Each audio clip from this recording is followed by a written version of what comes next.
10 শ্রেণীর মানুষ এমন আছে যাদের পাপের শাস্তি কোনো না কোনো ভাবে দুনিয়াতেই আল্লাহ তাআলা দিয়ে থাকেন। অর্থাৎ 10 প্রকার মানুষ এমন আছে যাদের পাপের শাস্তি দুনিয়াতে হবে, পরকালেও হবে। অর্থাৎ এই পাপ এত ভয়ঙ্কর, আল্লাহ তাআলা এই পাপকে সহ্য করতে পারেন না, যেই কারণে দুনিয়ায় জীবিত থাকা অবস্থায় আল্লাহ তাআলা কোনো না কোনো সময় পাকড়াও করেই থাকেন। 1 নাম্বার হচ্ছে পিতামাতার অবাধ্য সন্তান। আল্লাহ রাব্বুল আলামিন পবিত্র কোরআন শরীফের মধ্যে ইরশাদ করেছে, ওয়াকাদা রাব্বুকা আল্লা তা'বুদু ইল্লা ইয়াহু ওয়া বিল ওয়ালিদাইনি ইহসানা। আল্লাহ রাব্বুল আলামিনের নির্দেশ হলো একমাত্র তার ইবাদত করবে এবং তার পিতামাতার অর্থাৎ সন্তানের পিতামাতার সাথে সন্তান ভালো ব্যবহার করবে। এটা হলো আল্লাহর নির্দেশ। আর সন্তান মা বাবার সাথে কোনোভাবেই খারাপ আচরণ করতে পারবে না, অর্থাৎ মা বাবার অবাধ্য হওয়া আল্লাহ তাআলা হারাম করে দিয়েছেন। সুতরাং মা বাবার সাথে কোনো ক্রমেই খারাপ আচরণ করার সুযোগ নেই।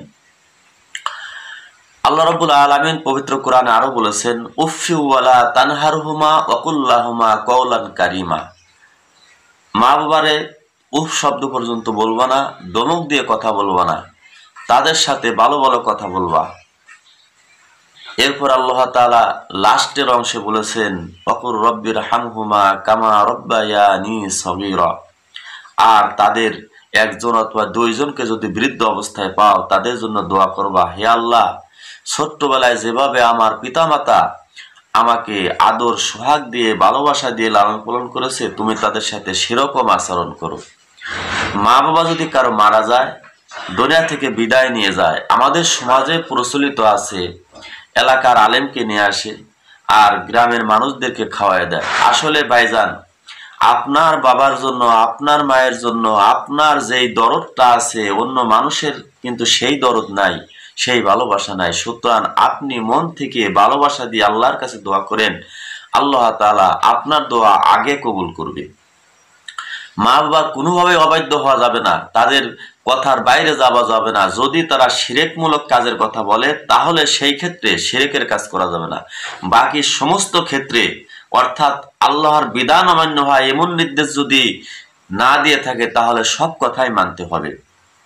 2 নাম্বার হচ্ছে জুলুম করা।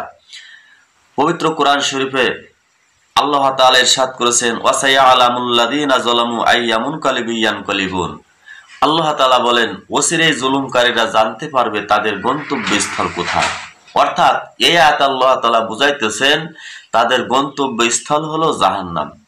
হাদিসে কুদসির মধ্যে এসেছে, আল্লাহ রাসূল মুহাম্মদ রাসূলুল্লাহ সাল্লাল্লাহু আলাইহি ওয়াসাল্লাম ইরশাদ করেছেন, তিনি বলেন যে আল্লাহ তাআলা বলেছেন, আমি আমার নিজের উপরে জুলুম করাকে হারাম করে দিয়েছি, সুতরাং তোমাদের উপরও আমি জুলুম করা হারাম করে দিয়েছি, তোমরা একে অপরের প্রতি জুলুম করবে না।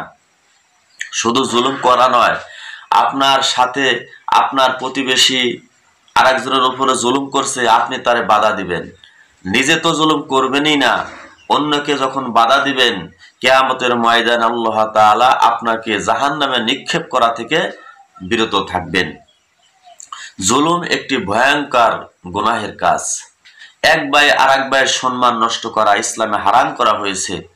হাদিস শরীফের মধ্যে এসেছে, নবীজি বলেছেন, প্রত্যেক মুসলিম ব্যক্তির রক্ত, ধন সম্পদ, মান সম্মান অন্য মুসলমানের জন্য হারাম। মুসলিম শরীফের 6706 নম্বর হাদিসের মধ্যে এসেছে। প্রিয় ভাইরা, একজনের সম্মান যদি আপনি রক্ষা করেন, এক মুসলমান আর এক মুসলমানের ভাই, সুতরাং তার অধিকার আপনি নষ্ট করতে পারেন না। তার যে পাওনা, আপনি তার পাওনা বুঝাই দেন। আপনি তার সাথে খারাপ আচরণ করবেন না, তাহলে আল্লাহ তাআলা আপনার সাথে ভালো ব্যবহার করবেন, আপনার বিপদে আল্লাহ তাআলা পাশে থাকবেন। 3 নাম্বার হচ্ছে আত্মীয়তার সম্পর্ক ছিন্ন করা। আত্মীয়তার সম্পর্ক ছিন্ন করা আল্লাহ তাআলা কোনো ক্রমেই পছন্দ করেন না। পৃথিবীতে সর্বপ্রথম কাবিল তার ভাই হাবিলকে হত্যা করেছিল, আল্লাহ তাআলা সঙ্গে সঙ্গে তাকে পাকড়াও করেছিল। সুতরাং শুধু হত্যা নয়, আপনি তাদের খোঁজ খবর নেবেন, তাদের সাথে ভালোবাসা দেখাবেন। এই আত্মীয়তা, রক্তের সম্পর্কের আত্মীয়র কথা আল্লাহ রাসূল বলেছেন। আপনার বাপের আপনার বাবার গোষ্ঠীর যারা আছে, অর্থাৎ বাবার আত্মীয় স্বজন যারা আছে, যেমন ফুফু, কাকা, চাচা, বাবার গোষ্ঠীর দিক দিয়ে, রক্তের দিক দিয়ে যারা আত্মীয়, এবং মায়ের গোষ্ঠীর দিক দিয়ে, মায়ের বাবা অর্থাৎ আপনার নানার গোষ্ঠীর মধ্যে যারা আছে, মামা, নানা, খালা, এদের সাথেও সম্পর্ক রাখতে হবে। যদি সম্পর্ক না রাখা যায়, হাদিসের মধ্যে এসেছে আল্লাহ রাসূল বলেছেন আত্মীয়তা সম্পর্ককারী জাহান্নামে যাবে। 4 নাম্বার হচ্ছে আল্লাহর নিয়ামতের অস্বীকার করা। পৃথিবীতে এমন মানুষ আছে, আল্লাহ তাআলা এত সুন্দর স্বাস্থ্য দিয়েছে, চক্ষু দিয়েছে, তারপরেও আল্লাহ তাআলার অস্বীকার করে, তার নিয়ামতের শুকরিয়া আদায় করে না। আল্লাহ তাআলা বলেন ফাজকুরুনি আযকুরুকুম ওয়াশকুরু লি ওয়ালা তাকফুরুন। বান্দা, তুমি আমাকে স্মরণ করো, আমিও তোমার স্মরণ করব। ওয়াশকুরু লি, আর আমার নিয়ামতের শুকরিয়া আদায় করো। ওয়ালা তাকফুরুন, অকৃতজ্ঞ হয়ো না, নাফরমানি হয়ো না। বুঝতে পারছেন? অর্থাৎ আল্লাহর শুকরিয়া আদায় করলে লাভ হলো আল্লাহ তাআলা নিয়ামত আরো বহুগুণে বাড়িয়ে দিবেন, আর পারলৌকিক জীবনে আল্লাহ তাআলা আপনার জন্য কল্যাণ রেখে দিয়েছেন। না, নিয়ামতের যদি অস্বীকার করা হয়, দুনিয়ায় আল্লাহ তাআলা পাকড়াও করবেন, পরকালেও শাস্তি রয়েছে। অর্থাৎ কোনো না কোনো ভাবে দুনিয়ায় আল্লাহ তাআলা শাস্তি দিয়ে থাকেন। 5 নাম্বার হচ্ছে ব্যভিচার।